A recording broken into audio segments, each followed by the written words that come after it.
Throughout Your Vivi Show. I'm gonna react to The Curious Case of AJ Lee. 2014, AJ Lee and a new on-the-scene Paige feuded over the Divas title, trading it back and forth and having matches for the belt multiple times on pay-per-view. It was a shining light in a women's division, which at the time were just not being given time or being taken seriously. Yo, I ain't gonna lie, bro. I was never a big AJ Lee fan, bro. I was never a big fan of her. Big fan of her, bro. Like, to be like, that's just me, bro. I was never a big fan of AJ Lee. To me, like, I think she, like, was dirt on the ring and all that shit, bro. Like, she was okay on the mic, but I was really never a big I was really never big on her, bro. I was never heavy on her, bro. Just like Paige, bro. I was never heavy on Paige at all, bro. Like, Paige, I was never heavy on her, bro. It's not all that, bro. Seriously by the WWE, but just a year later, AJ Lee was retired. She was one of the top women in the company, but one day it was simply just announced on WWE.com that she was retired. So, what happened? Today we're going to be talking about AJ Lee and what led to her early retirement, as well as what she's doing now. Make sure to like and subscribe. I'll give you until the 3 count. Reach the roots. Hooks the leg. There it is. I hope you beat the count, and let's get into the video. In March of 2007, April Jeanette Mendez enrolled in a wrestling school close to her home in New Jersey, which was being operated by Jay Lethal, and she began to perform on the New Jersey independent scene around late 2007, the same year she started training, and began wrestling on the indies around the area. She wrestled for Women's Superstars Uncensored, where she was a former tag team champion there, and her and Jay Lethal also won the annual WSU/National Wrestling Superstars King and Queen of the Ring tournament. In May of 2009, she would leave WSU after she signed with the WWE, relinquishing her championship as a result. April Jeanette Mendez reported to what was WWE's developmental territory at the time, Florida Championship Wrestling. Ain't that nostalgic? And she first debuted under the ring name of April Lee. But not too long after, her name was changed to AJ Lee, what we know her as for pretty much the rest of her career. And AJ Lee had quite a successful run in FCW. She was the FCW Divas Championship once, as well as the Queen of FCW Champion once. And she would get her first national TV exposure when she would go on the 3rd season of NXT,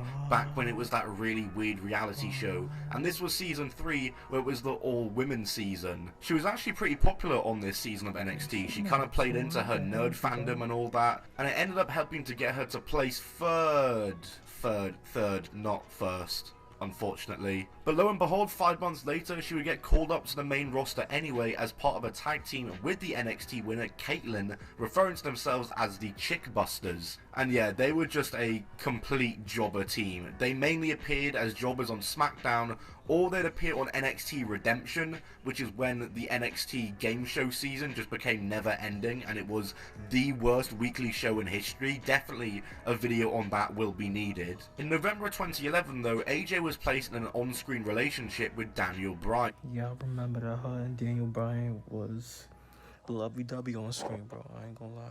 And this would end up being the turning point of her career. Daniel Bryan won the World Heavyweight Championship next month, and AJ and their relationship would become a big part of Bryan's character, and she was a focal point of Daniel Bryan's title reign. I mean, the whole thing ended because of her. At WrestleMania that year, Daniel Bryan was defeated in 18 seconds by Sheamus. The match started, him and AJ kissed, he turned around into a bro kick, and that was the entire match at WrestleMania. Bryan ended up breaking up with AJ on screen, blaming his loss of the title on her, and this caused AJ to go into her mentally unstable, crazy character. Yeah, AJ was wildin', bro.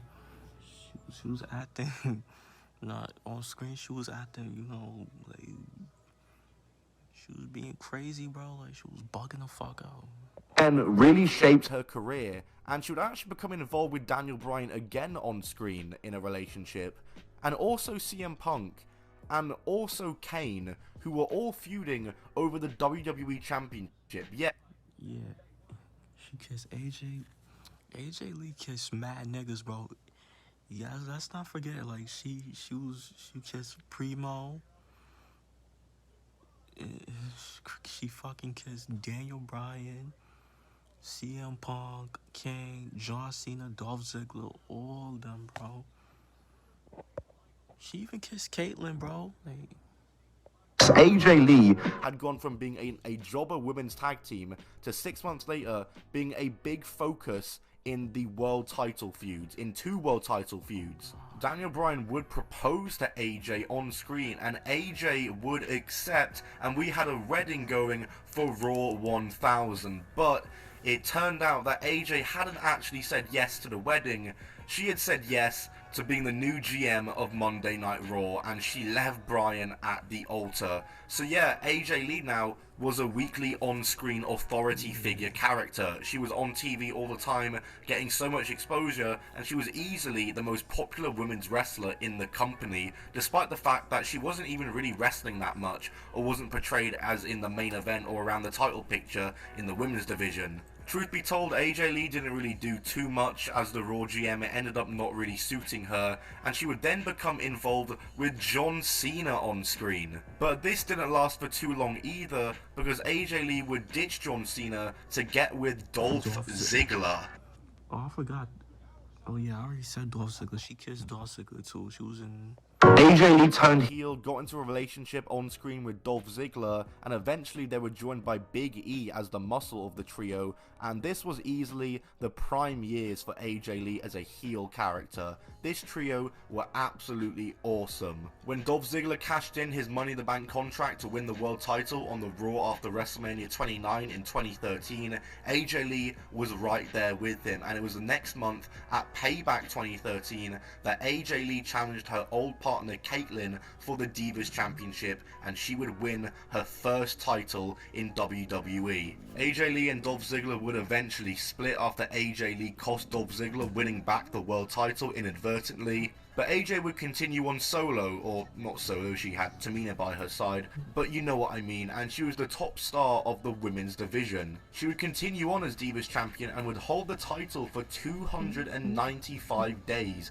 beating the likes of the Bella Twins and Natalya to retain the title. On April 7th, 2014 though, on the Raw after WrestleMania 30, she would lose the title to Paige, the debuting Paige, who was being called up for the main roster that night, challenged her for the title, and won it. AJ Lee's reign had lasted 295 days. It was at the time the longest Divas title reign of all time. She would be off TV following this, but she would return on the June 30th, 2014 Raw just 2.5 months later to win the Divas title back from Paige. AJ Lee was now full babyface as her and Paige would feud throughout 2014, with them trading the Divas title back and forth, but the feud between herself and Paige would end with AJ Lee as the Divas champion, now a 3-time Divas champion, but she would lose the title to Nikki Bella at Survivor Series 2014. She took some time off TV once again and returned in time for WrestleMania season to team up with Paige to take on the Bella Twins at WrestleMania,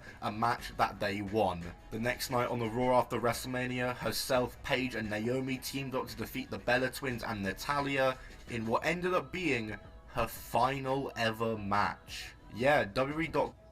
When I first heard of AJ Lee, at that time, retire, I was so shocked. But what the fuck? She, damn, wow, bro, she retired that early.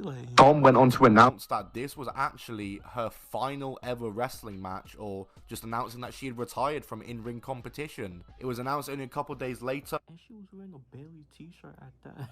But no one knew before the match had started, and yeah, that was her final match. So why did she retire so early? Well, the main story that everyone seems to remember or go off of was because of CM Punk and the whole stuff surrounding his exit from WWE. You see, AJ Lee and CM Punk were married. They were a real-life couple, or they still are married. They still are a real-life couple. At the time AJ Lee exited the company, CM Punk had walked out over a year and a half ago. And the controversy between the two parties was still ongoing, with all the lawsuits, the podcast segments. So everyone just assumes that AJ left because of all the awkwardness surrounding both sides. AJ Lee does cite this as one of the reasons why she did decide to leave, and she also cited in her memoir that permanent damage to her cervical spine and the fulfillment of her goals led to the decision. It seemed as though AJ Lee was going to be done with wrestling, but after CM Punk returned to wrestling by debuting for All Elite Wrestling, many fans had hoped that maybe AJ Lee could follow suit and also return to wrestling. And she would make a return to wrestling, kind of, because in October 2021, it was announced that she had joined WOW Women of Wrestling as an executive producer. And since September 2022, she has also been a color commentator for WOW's weekly TV show. So if you want to see AJ Lee involved in wrestling again, I guess get watching WOW.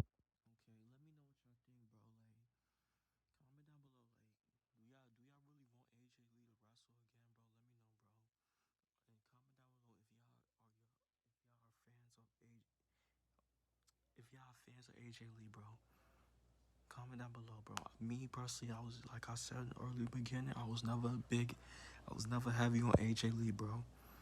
Like, I ain't gonna lie, I was never heavy on AJ Lee. So yeah, bro, make sure y'all like, comment, subscribe. Y'all know the vibes. If you're just checking out, you are.